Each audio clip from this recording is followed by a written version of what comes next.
Hello, everyone.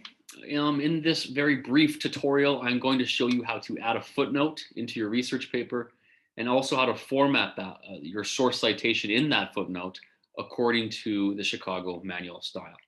I'm only going to show you how to cite books and articles. We don't have time. I talk about newspapers, interviews, web pages, how to cite those.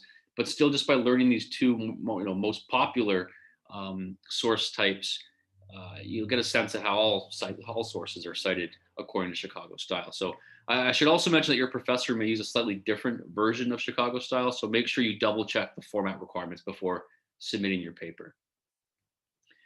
So here we have just the first page of a sample research paper. Don't worry about the content here. We're not so concerned with that. You can see my cursor. Let's say we're citing this page here. We want to insert, or the sentence here, we want to insert a footnote. I would put my cursor outside of the punctuation, go up to the top, and under the References tab, click Insert Footnote. And you'll see it generates a number at the bottom of the page automatically.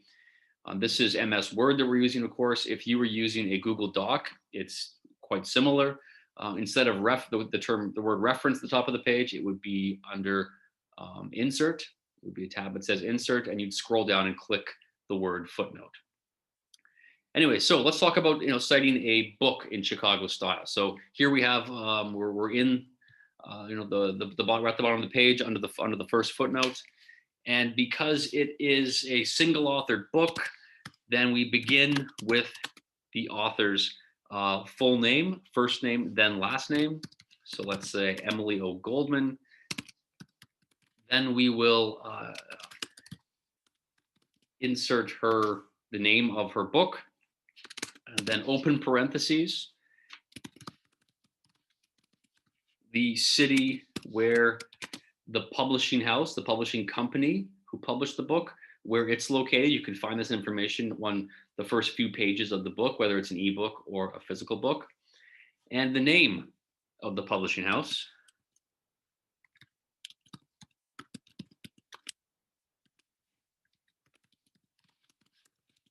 With a comma, and then the year that the book was published, close parentheses, comma, and then the page where that information that you're citing is located. So let's say it is that. But before you move on from this citation, you should do two things. First of all, you should make sure that the citation is in a font size 10 and that it's in Times New Roman. This may not happen automatically. The second thing you want to do is go back to the title of the book and you want to italicize it.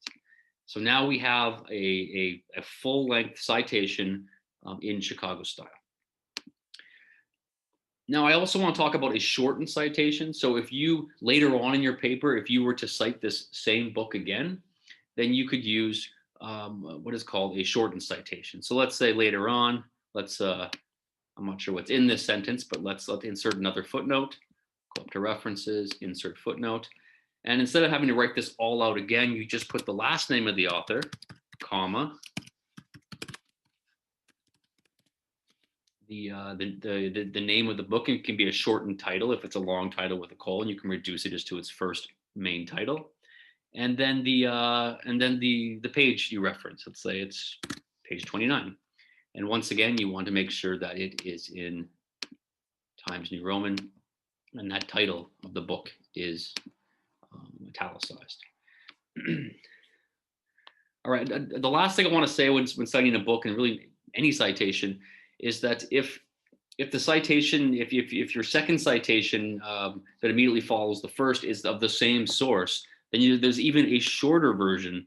And this is a preference, a personal preference. Chicago style doesn't mandate that you do this, but if you're citing Goldman in our case immediately after you provide a long citation, you can even reduce it more by typing this ibid. For those who've never seen this before, this is a Latin abbreviation which translates roughly to in the same place.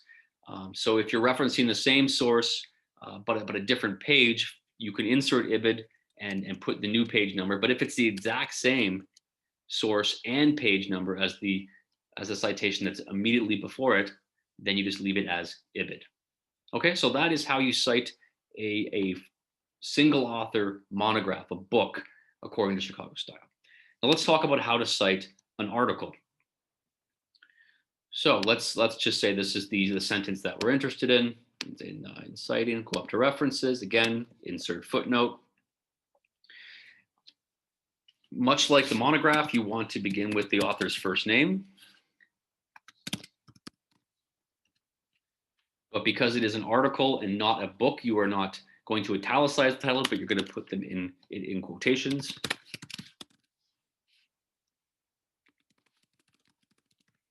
You want to put then a comma inside the quotation. And thereafter, you want to put the name of the journal within which this article appeared.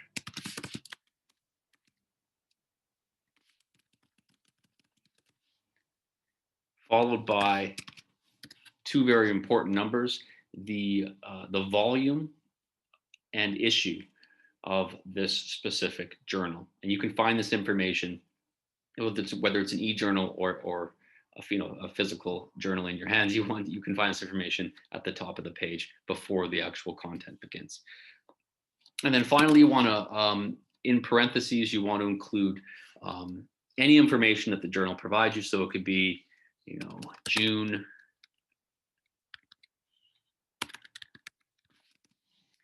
and then the page number. Now, much like the monograph, you want to make sure that this citation is in Times New Roman and it's in font size 10.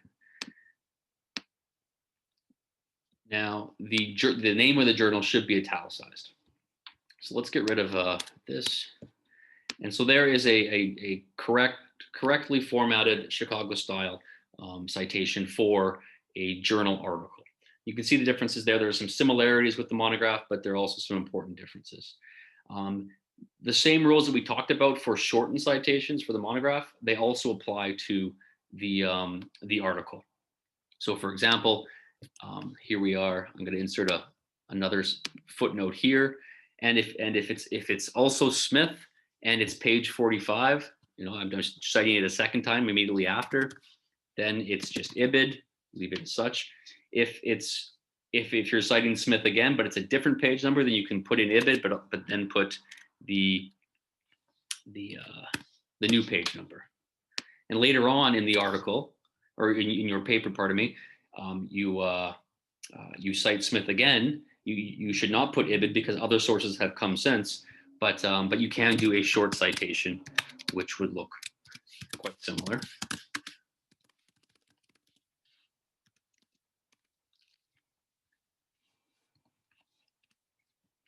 And then once again, make sure that it is Times New Roman.